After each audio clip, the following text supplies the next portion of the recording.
پاکستاني چارواکي وایي چې د اسلام اباد د وروستي ځانمرګي برید په تړاو یې 4 کسان نیولي دي. چارواکي زیاتوي چې نیول سوي کسان د بریدونو په پلان او ترسره کولو کې لاس لرل او لارښوونې یې له افغانستانه ترلاسه کولې. د یوې ورځې په ترڅ کې 2 خونړي بریدونه د پاکستان امنیتي اندېښنې زیاتې کړي او په هیواد کې د تاوتریخوالي نوې څپه یې راپارولې ده. لومړی برید د اسلام اباد د محکمې د ودانۍ مخې ته وسوه چې پکښې 12 کسان ووژل سول او ګڼ نور ټپیان سول. او وروسته د افغانستان د سرحد سره نږدې د پاکستان په یو پوځي مرکز برید وسو چې ودانۍ خالي وه. د دې مرکز چارواکي وایي بریدګر هغه کسانو چې پخوا به یې د پښتنو ورونو شعار ورکولو، خو نن یې د همدې خلکو ماشومان په نښه کړل. بزدل خواریوں نے انہی معصوم بچوں کے اوپر حملہ کیا. بزدله جنگجویانو په دې معصومو ماشومانو وحشیانه او غیر انساني برید وکړ. دا هغه افغان وسلوالو چې پخوا به یې ځانونه د پښتنو ورونه بلل، خو نن یې غوښته د همدې خلکو ماشومان ووژني.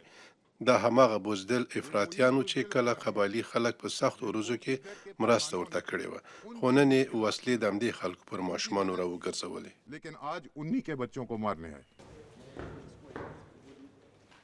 د طالبانو اداره تر اوسه د پاکستان د ادعاو په اړه رسمي ځواب نه دی ورکړی، خو د دواړو بریدونو غندنه یې کړې ده.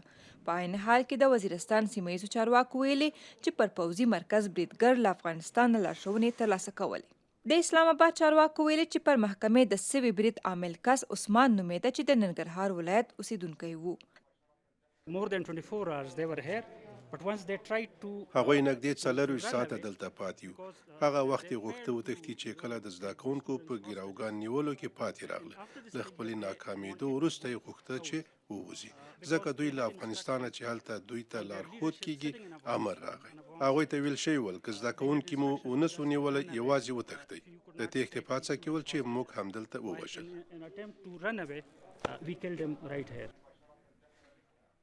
دا تورونه په داسې وخت کې مطرح کیږي چې د اسلام آباد او کابل اړیکې په سخت حالت کې دي او د تیرو میاشتو بریدونو د دواړو هیوادونو ترمنځ تر ټولو سختې سرحدي نښتې راپارولې. د ملګرو ملتونو په وینا په دې نښتو کې له 80 زیات کسان وژل سوي چې ډیری ملکي افغانان وو.